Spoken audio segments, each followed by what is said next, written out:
Ici, il y a le tremplin pour l'espace ludico.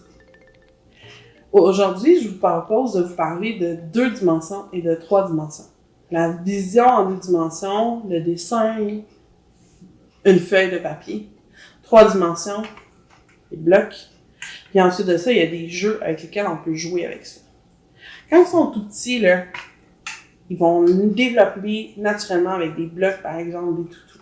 Mais je peux aller un petit peu plus loin avec eux. Je veux dire, hey, cache-moi le rouge. Je veux plus voir du tout le rouge. Là, bravo, je le vois plus.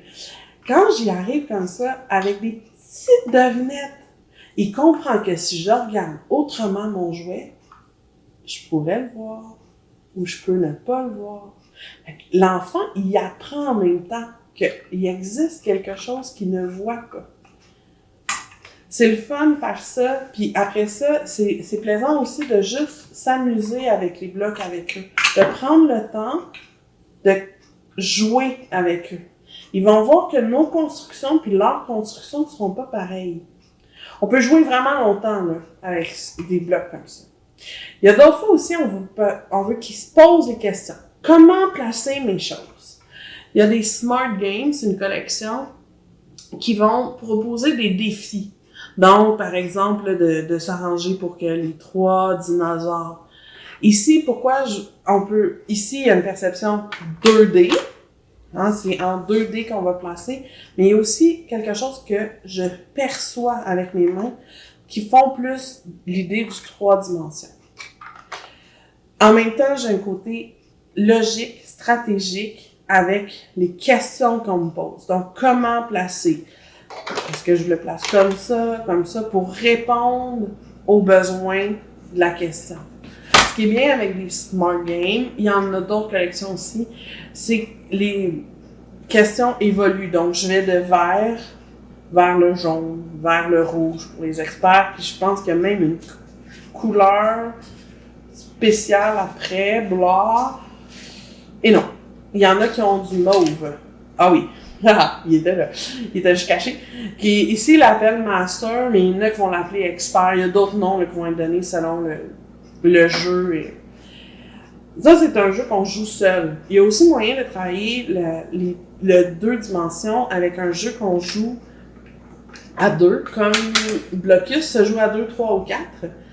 C'est un jeu de stratégie. Je vais vouloir placer les blocs pour qu'il m'en reste le moins possible. Donc, je veux toutes les mettre, mais il faut que je respecte certains critères pour le placement. Les enfants, à partir de 8 ans, peut-être que le jeu est dit plus jeune, ils vont avoir vraiment la réflexion derrière de comment je peux placer mon bloc, comment je peux aligner. Il va voir l'adulte aussi travailler sa stratégie. Essayez de nommer ce que vous faites à votre enfant quand vous travaillez en 2 dimensions ou en 3 dimensions pour qu'ils comprennent que la réflexion s'arrête pas juste à « je mets mon bloc ». OK, je mets ce bloc-là parce qu'il prend plus d'espace. Je mets ce bloc-là parce que après je vais pouvoir placer un autre bloc. Quand on nomme les choses, on commence à faire, là, les profs seraient contents, de la métacognition, ce qui veut dire que je mets le développement dans mes mots et je réfléchis à comment je m'y rends.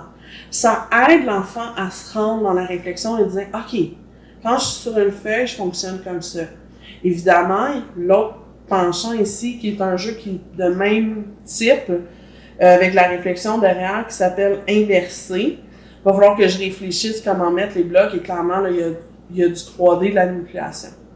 On utilise les dimensions comme ça aussi dans le bricolage, dans la construction. Les enfants qui font du skate, du snowboard, ils vont aussi le développer. Là, j'ai dit les différentes choses. Vous pouvez aussi l'utiliser dans la forêt. Quel arbre est placé plus loin que l'autre. On pratique notre vision, voir les choses en 3 dimensions, d'essayer de réfléchir. Le tout, c'est de le faire un peu n'importe quand, pour que quand il arrive devant une situation de problème, il soit pas comme « Ah, j'ai jamais fait ça de ma vie », mais plus « Ah, on peut s'amuser avec ça ». Donc, une fois ça dit, ça ici, c'est des petits exemples de jeux. Je vous propose de vous amuser avec les perceptions spatiales. C'est vraiment agréable. Les enfants aiment ça. On peut jouer à la cache-cache d'objets.